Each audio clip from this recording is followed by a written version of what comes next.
चलिए देखिए दोस्तों, परिच्छेद है 2011 का। देखिए, पारिस्थितिक तंत्र लोगों की विविध प्रकार की वस्तुएं एवं सेवाएं प्रदान करते हैं। पारिस्थितिक तंत्र पारिस्थितिकी में जान रहे हैं ना, सब चीजें आती है। वो विविध प्रकार की वस्तु और सेवा प्रदान करते हैं। किसको? लोगों को। खाद्य, भोजन, स्वच्छ जल, स्वच्छ पानी, स्वच्छ वायु, बाढ़ नियंत्रण, मृदा स्थिरीकरण, परागण, जलवायु विनियमन जलवायु विनियमन, आध्यात्मिक पारितोष तथा सौंदर्य आनंद, कुछ नाम गिनाए जा सकते हैं। ये कहाँ कहाँ से मिल रहा है? पारिस्थितिक तंत्र से। कौन कौन से? खाद्य, स्वच्छ जल, स्वस्थ वायु, बाढ़ नियंत्रण, मृदा स्थिरीकरण, परागण, जलवायु विनियमन, आध्यात्मिक पारितोष तथा सौंदर्य परक आनंद, कुछ नाम गिनाए जा सकते हैं। इनमें से अधिकांश लाभ या तो अप्रत्यास्थापनीय है। मतलब एक जगह से दूसरे स्थान तक नहीं ले जाया जा सकता है, दूसरी जगह प्रतिस्थापित नहीं किया जा सकता है, जहाँ है वही है। अप्रतिस्थापनीय। कौन? अधिकांश। अधिकांश इस अप्रतिस्थापनीय या उनको प्रतिस्थापित करने वाली प्रौद्योगिकी प्रतिषेधक रूप से महंगी है। या तो अगर एक जगह से दूसरी जगह ले जाएंगे तो वो जो प्रौद्योगिकी लगेगी वो बहुत महंगी है। उदाहरण के लिए समुद्री जल का विलवणीकरण, मतलब लवण होता है, नमकीन होता है, उसको अगर स्वच्छ जल बनाना होता है तो अलवण जल उपलब्ध कराना, मतलब अलवण जल उपलब्ध कराया जा सकता है, किंतु यह अत्यधिक लागत पर ही संभव है। अधिक जो है लागत लगता है। ठीक। तेजी से बढ़ती मानवीय जनसंख्या ने वस्तुओं और सेवाओं की, विशेषकर खाद्य, अलवण जल, इमारती लकड़ी, रेशे और ईंधन की अपनी बढ़ी हुई आवश्यकता आपूर्ति। देखिए दोस्तों, जनसंख्या बढ़ने से सेवाओं की, विशेषकर खाद्य, कौन कौन सेवाएं हैं? खाद्य, अलवण जल, इमारती लकड़ी, रेशों और ईंधन की अपनी बढ़ी हुई आवश्यकताओं की पूर्ति। अपनी बढ़ी हुई आवश्यकताओं की पूर्ति। एक मिनट दोस्तों, पढ़ते हैं ये थोड़ा ठीक से। आवश्यकताओं की पूर्ति के लिए पृथ्वी के लिए के लिए एक मिनट दोस्तों,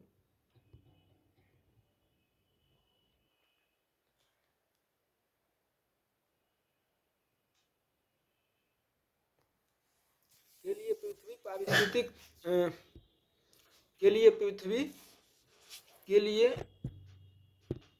चलिए के लिए पृथ्वी के पारिस्थितिक तंत्र को अत्यधिक बदल डाला है। के लिए पृथ्वी के पारिस्थितिक तंत्र को अत्यधिक बदल डाला है। इन परिवर्तनों ने मानव के कल्याण और आर्थिक विकास में भरपूर योगदान दिया है। मतलब ये बदले गए हैं। कौन? जो पहले से बनी हुई प्राकृतिक चीजें थी उसको हमने बदला है, और उसको बदलने से और परिवर्तित करने से मानव के कल्याण और आर्थिक विकास में भरपूर योगदान दिया है। ये लाभ समान रूप से वितरित नहीं हुए। इनको समान रूप से लोगों में वितरित होना चाहिए था, लेकिन समान रूप से वितरित नहीं हुए। इन परिवर्तनों से कुछ लोगों की वस्तुतः हानि हुई है, कुछ लोगों को नुकसान हुआ है। इसके अतिरिक्त पारिस्थितिक तंत्र की कुछ वस्तुएं एवं सेवाओं की अल्पावधि पारिस्थितिक तंत्र की कुछ वस्तु पारिस्थितिक तंत्र प्रकृति द्वारा दी गई कुछ वस्तु और सेवाओं की अल्पावधि वृद्धि। अल्पावधि मतलब कम समय में वृद्धि दूसरों के दीर्घावधि आकर्षण की लागत पर हुई है। मतलब अल्प अवधि में जो वृद्धि हुई है दूसरों के दीर्घावधि, मतलब कुछ चीज़ों को बढ़ाया गया है तो दूसरे को दीर्घावधि मतलब लंबे समय तक अवकर्षण, मतलब उनका नुकसान की लागत पर हुई है। समझ रहे हैं? उसका नुकसान हुआ। उदाहरण के लिए खाद्य एवं रेशों के उत्पादन को बढ़ाने के प्रयास से कुछ पारिस्थितिक तंत्र की निर्मल जल प्रदान करने, बाढ़ नियंत्रित करने तथा जैव विविधता को आधार प्रदान करने की क्षमता में हास हुआ है। मतलब रेशों के उत्पादन को बढ़ाने के लिए प्रयास से कुछ पारिस्थितिक तंत्र, जैसे किसको? निर्मल जल, स्वच्छ जल को नुकसान हुआ है करने। बाढ़ नियंत्रण, बाढ़ को जो नियंत्रित करती थी उनका नुकसान हुआ है। जैव विविधता को नुकसान हुआ है। आधार प्रदान करने वाली क्षमता में क्या हुआ है? जो इनको आधार प्रदान करती थी उनकी क्षमता में क्या हुआ है दोस्तों? नुकसान हुआ है। उनकी क्षमता में नुकसान हुआ है। ठीक। तो 23 का उत्तर देखते हैं दोस्तों आपको अगर नहीं समझ में आया हो तो फिर पढ़ लीजिएगा एक बार। ठीक है, ऐसे परिच्छेदों को फिर पढ़ लीजिएगा। 23 का उत्तर देखिए, निम्नलिखित के संदर्भ में निम्नलिखित कथनों पर विचार कीजिए। विचार करना। बढ़ती मानव जनसंख्या का प्रतिकूल प्रभाव पड़ता है। बढ़ती मानव जनसंख्या का प्रतिकूल प्रभाव पड़ता है। देखिए दोस्तों, ये दो जगह कंट्राडिक्शन किया है, एक तो पारिस्थितिक तंत्र का और एक जो है बढ़ती, तो बढ़ती मानव जनसंख्या का प्रतिकूल प्रभाव कहाँ कहाँ पड़ता है ये हमें देखना है। तो यही देख लेते हैं दोस्तों। यहाँ भी कुछ प्रभाव दिया है रेशों के उत्पादन से, तो आप इसमें से घालमाल कर देंगे तो प्रश्न जो है गलत हो जाएगा। तो बढ़ती मानव जनसंख्या से क्या क्या प्रभाव हुआ है, देखिए दोस्तों, पारिस्थितिक तंत्र में लोगों की विविध प्रकार की वस्तुएं एवं सेवाएं प्रदान करती है। खाद्य, स्वच्छ जलवायु, स्थिरीकरण, परागण, विनिमय, पारितोष, सौंदर्य कुछ गिनाया जा, इनमें से अधिकांश लाभ का प्रतिस्थापनीय है। ठीक है, और ये सब बढ़ती जनसंख्या यहाँ नहीं दिया है दोस्तों। अब देखिए यहाँ देख लीजिए, के लिए पृथ्वी पारिस्थितिक अत्यधिक बदल दिया गया है। परिवर्तन ने मानव कल्याण के आर्थिक विकास में भरपूर योगदान दिया है। लाभ, समाकलन, वितरण, कुछ वस्तुओं की हानि हुई। अतिरिक्त पारिस्थितिक तंत्र में वस्तुओं एवं सेवाओं के अल्पावधि में वृद्धि आकर्षण पर हुआ है, तो अधिक बदल जाला है। मानव के कल्याण और आर्थिक विकास में भरपूर योगदान दिया है। ये लाभ वितरित हुई है, सेवाएं अल्पावधि में बदल गया दोस्तों। यहाँ जो है एक मिनट, कहाँ दिया है बढ़ती मानव जनसंख्या, कहाँ दिया है।